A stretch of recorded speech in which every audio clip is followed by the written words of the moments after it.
Nuestra Constitución, en sus artículos 41 y 50, establece la obligación por parte de los poderes públicos de mantener un sistema de seguridad social universal que cubra a todos los ciudadanos y que garantice la suficiencia de esas prestaciones. En el caso de las pensiones, la Constitución es incluso más concreta. Dice que esas pensiones tendrán que ser adecuadas y periódicamente actualizadas para garantizar su suficiencia.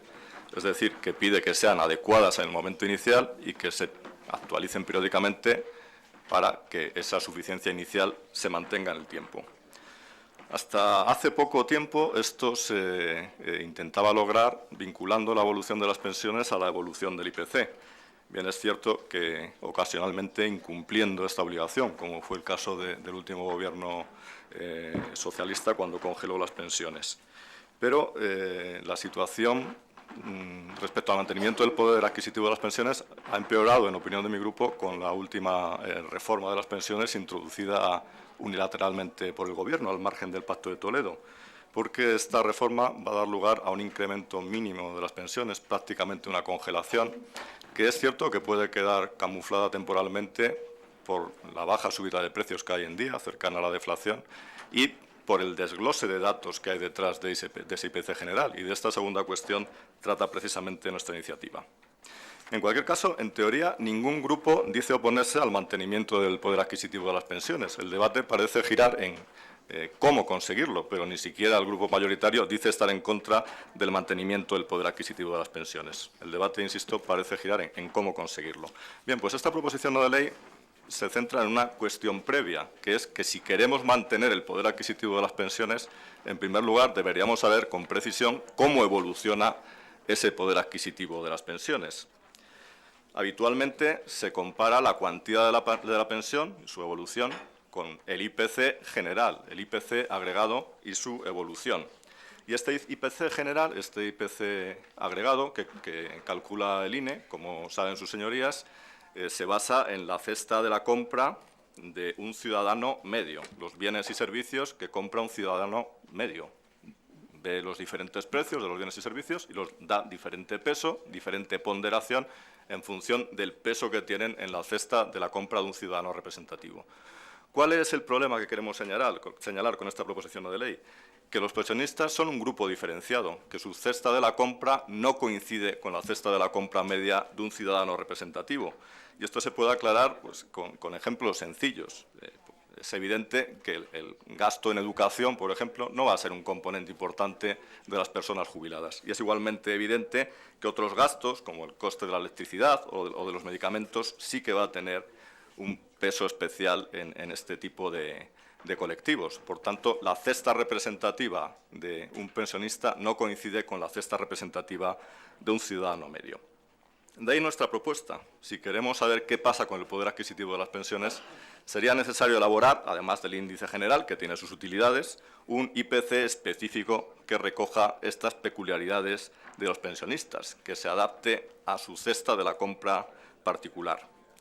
Esto puede parecer una disquisición académica o un tema menor, pero tiene consecuencias prácticas muy importantes y es posible ver estas consecuencias prácticas incluso con los datos actuales, viendo los datos del último IPC calculado en España, de marzo de este año.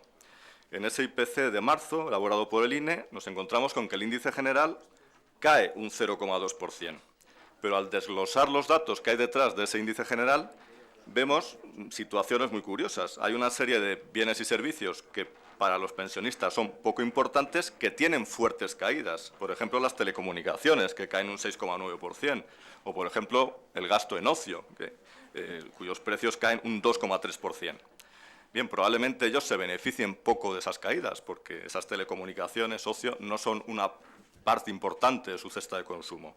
Sin embargo, hay otros bienes y servicios que suben mucho más que el índice general y que sí tienen un peso importante en el gasto de los pensionistas. Por ejemplo, el precio de una serie de alimentos, el pescado, que sube un 2,6%, la leche, que sube un 4,3%, las frutas en conservas, que suben un 6,5%, sube también mucho más el transporte urbano, que ellos utilizan, 1,9%, o los servicios médicos o los medicamentos.